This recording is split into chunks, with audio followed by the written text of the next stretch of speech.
I think God has a future, the universe has a future, we have a future, and they're all connected.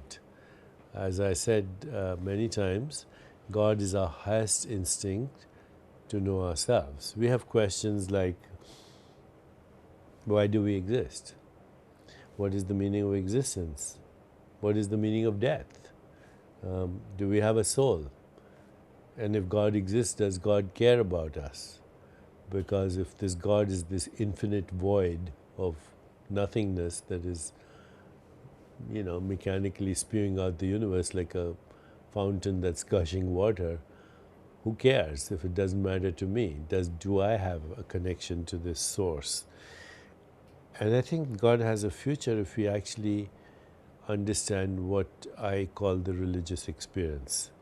If we can know how to transcend, which means go beyond thought, because I said no system of thought can give us access to reality. System of thought creates a model, then you're stuck with the model. Scientific model, theological model, religious model. And that, therefore, there's some real insight in that phrase, be still and know that I am God. Because when you're totally still, then all that's left is awareness, all that's left is existence, and all that's left is being. And then if you stay there, things start happening to you.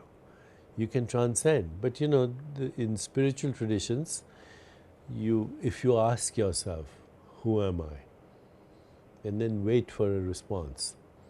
If you ask yourself, who's asking the question, who am I? You see, there's a layer beneath that. Why is this, whoever this is, asking the question, who am I? If you ask, what do I want? What's my purpose? What am I grateful for? Which are very spiritual questions. But then something happens, insight comes, and every spiritual scripture is based on what is called revelation. Okay, what is revelation? Whether it was Jesus, Muhammad, Buddha, it's all revelation, right?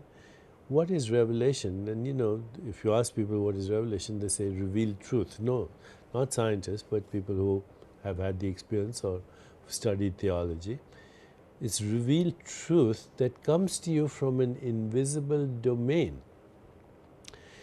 Therefore, self-reflection, ask and you shall receive, is very important.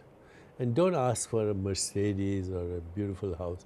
Ask the big questions. Such as? Such as the ones I said. Who am I? Who's asking the question, who am I? Does God exist? Do I have a soul? So God is awareness. God is awareness, in which the questions are asked and in which the questions are answered. So is the only way to go in to that deeper part of ourselves? Is through transcendence. Prayer and meditation. Prayer, meditation, reflection. Reflection, which is very important, self-reflection. While we are having this question, the universe is expanding at the speed of, faster than the speed of light. A great wind is blowing across the sky. A lot is happening, and if it wasn't happening, we wouldn't be having this conversation. It's happening with mathematical precision. Okay, not one decimal off.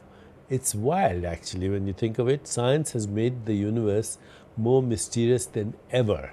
The unknown and the unknowable has expanded exponentially with science.